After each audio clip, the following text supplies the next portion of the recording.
have with us Dr. Y.M.Abdul Quddus, consultant in Pulmonologist at Apollo Hospitals, DRDO, Hyderabad. Namaste, Doctor. Namaste. Good afternoon, everybody. So, Dr. Quddus sir is having 12 years of experience in field of pulmonary medicine, management of COPD, asthma management, pleural effusions, diagnosis and treatment, and management of obstetric sleep apnea, treatment of pneumonia, bacterial, viral and fungal, management of critically ill patients, and basic interventional pulmonology, bronchoscopies, diagnostics and therapeutic, and diagnostic thoracoscopy, chest tube placement, and pigtail catheter placement, diagnostics and therapeutic pleural fluid aspiration. So, dear viewers, if you have any clarifications, please leave them in the comment section. Doctor will be answering during the session. So, let's start our today's session. So, doctor, how common is smoking? So, at the outset, first I would like to thank Apollo Hospital and the entire family for giving me an opportunity to speak on this very important topic. So, coming on to the first question, smoking is quite prevalent and the prevalence varies from different age groups.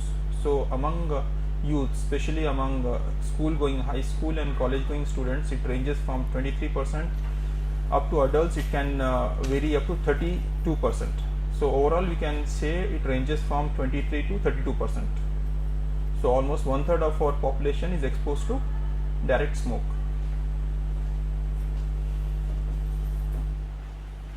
So, how cigarette smoking will be affecting health?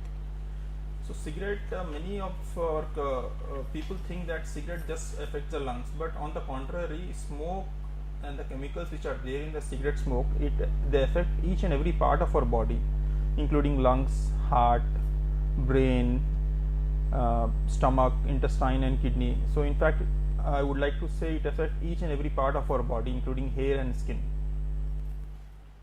So, why there is a dependence or addiction to smoking?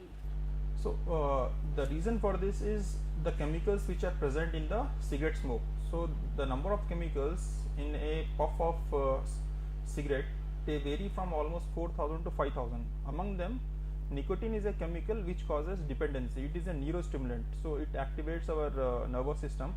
Because of that, people get addicted to cigarette smoking. So, along with that, there are many harmful chemicals like tar, carbon monoxide, hydroxycarbon, phenylalines. They are the ones which causes lot of damage to human body. So, cancers which are related to cigarette smoking? So, along with the lung cancer, which is the main important cause of the cigarette smoking leading to lung cancer, is the most important cause. Along with that, it causes cancers of oral cavity, cancers of stomach, kidney, bladder and intestines. So, how do you assess a patient level of nicotine addiction? So, whenever a person comes to our OPD for smoking cessation, it is very important for us to assess what is the level to which the patient is addicted to cigarette smoke. So, in this we ask two questions. First question is that what is the time taken for a person to smoke his first cigarette. So, when he gets up in the morning, what is the time taken for him to smoke or light his first cigarette? If it is less than 30 minutes, it is considered as very severe dependency. And the second question we ask is the number of cigarettes he smokes per day. If a person smokes more than 25 cigarettes per day, then we consider that person having severe dependency to smoking. So, what are the benefits of smoking cessation? See, smoking cessation benefits we can broadly divide into two types. So, first is a short term effect and second is a long term effect. So, in the short term effect, we see immediate decrease in the risk of cardiac complication like heart attacks. So, at the end of 1 year, the risk of heart attack decreases by almost 50%. And coming on to the long term side effects, so long term benefits of smoking cessation, they are like the lung functions are which normally declines. The rate of decline in lung function is very less. When person stops smoking, it becomes normal, and the risk of lung cancer decreases by almost 6 times if a person quits smoking. Along with that, the complications of stroke and cancer related to kidney, stomach, they also come down significantly. So, what are the strategies of smoking cessation? So normally you have two methodologies, two approaches. One is counseling, smoking cessation counseling, and second is you have pharmacotherapy. We give medicines. So in that you have first line medicines and second line medicines. So in first line medicines you have bupropion, a tablet, and others are nicotine replacement therapies, which are in the form of nicotine sprays, nicotine gums, nicotine lozenges, inhalers, and nicotine patches. And second line drugs are clonidine and nortriptyline. Is smoking cessation counseling effective? Yeah, pretty much. Counseling, smoking cessation counseling, they have a very important and direct impact on quitting rates. So there are many studies which have shown. So the duration of counseling is directly proportional to the quit rates. So in that they have shown if the counseling is done for less than 3 minutes, the person quits cigarette. The success rate of quitting cigarette is 30%, and if the duration of counseling is done for 3 to 10 minutes, the success rate will be as high as 50 to 60%, and if the counseling is done for more than 10 minutes, the success rate will go up to 80%. So the more the duration of counseling, there is a high chance that person is going to quit smoking. So, what are methods used to promote smoking cessation in hospital settings? Can you briefly tell how smoking cessation of nicotine counseling is done? So this methodology, what we apply, it start right from the time when the patient steps in our OPD. So it doesn't, it should not restricted to only pulmonologists. It should be applied to all the people, all the consultants, healthcare workers in the hospital. The first thing is you have to ask the person. He'll be facing a lot of nicotine withdrawal symptoms. And to tackle those symptoms, we have to arrange follow-ups initially in the first week, then subsequently you can increase the duration of the follow-ups after 15 days and 1 month. So, what are the symptoms of nicotine withdrawal? So these nicotine withdrawal symptoms, they vary. There is a wide range of symptoms which patient faces. Not everybody will face all the symptoms. Few will have few symptoms and few will have all the symptoms. The most common symptoms which we see in our OPDs is irritability, frustration, loss of concentration, and increased appetite, and more anger. So, how long the symptoms of nicotine withdrawal expected to last? These nicotine withdrawal symptoms, it depends upon the number of cigarettes smoked by that person.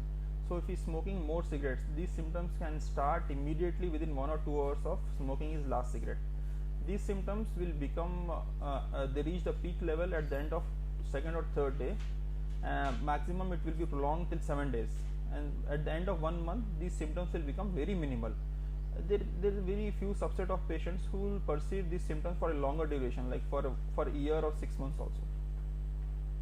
So, is it true that people gain weight after quitting smoking? Yes, pretty much true. People after quitting smoking, we have noticed they gain weight almost like 2 to 2.5 kgs to 5 kgs, because once they quit smoking, their appetite is improved, and once their appetite is improved, they start gaining weight.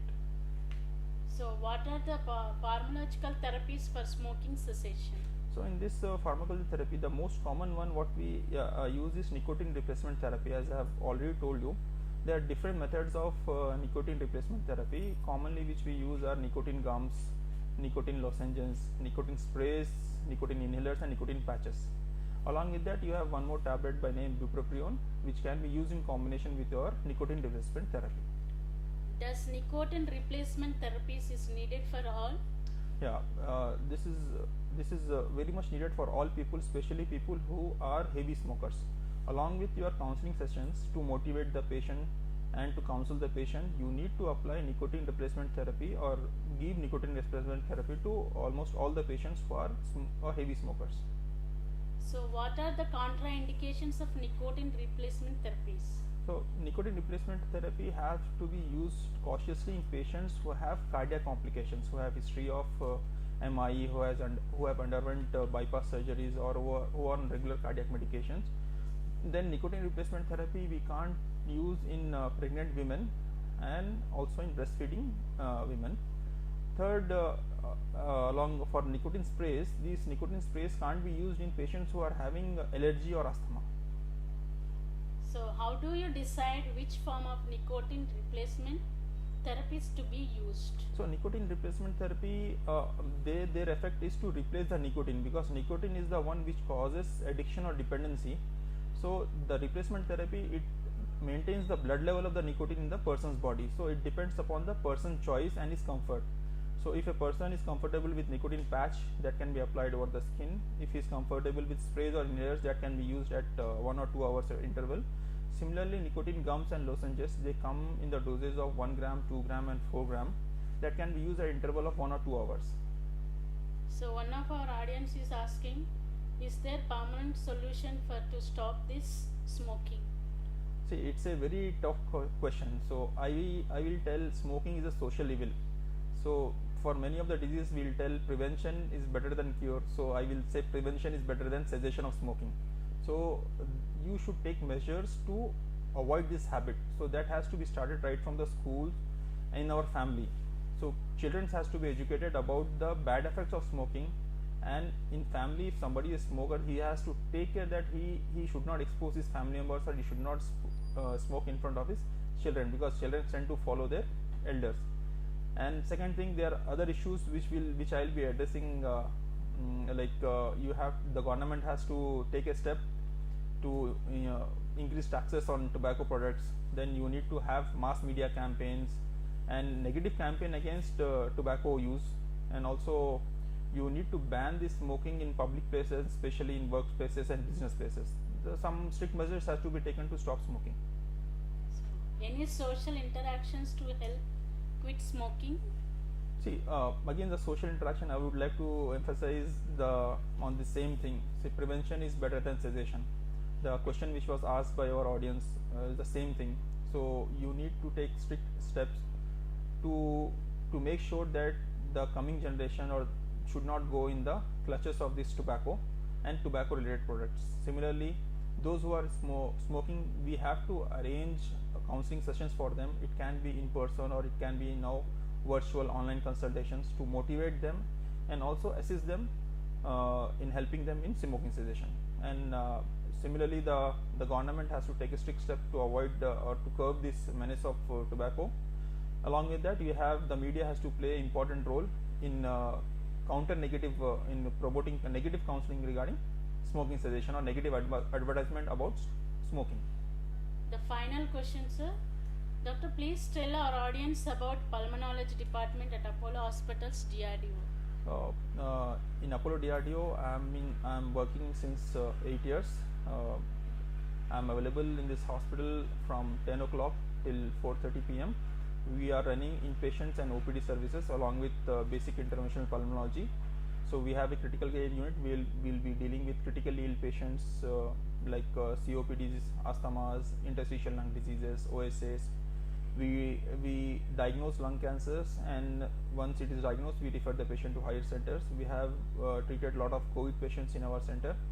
Along with that, we have OPD services which is available from 11:30 to 3:30 in the hospital, and we do provide interventional pulmonology facility like bronchoscopies, thoracoscopies, diagnostic procedures we do, aspiration. Along with that, we'll arrange for sleep studies also in our hospital. So dear viewers, we have come to the end of our session. Hope we all covered all aspects. If you still have more doubts, you can book appointment with Dr. Abdul Quddus and clarify your doubts. Thank you, Doctor, for educating our audience in today's session. Thank you very much. Thank you for joining us. Stay tuned for more such educative live sessions. Stay safe and stay healthy. Thank you. Namaste.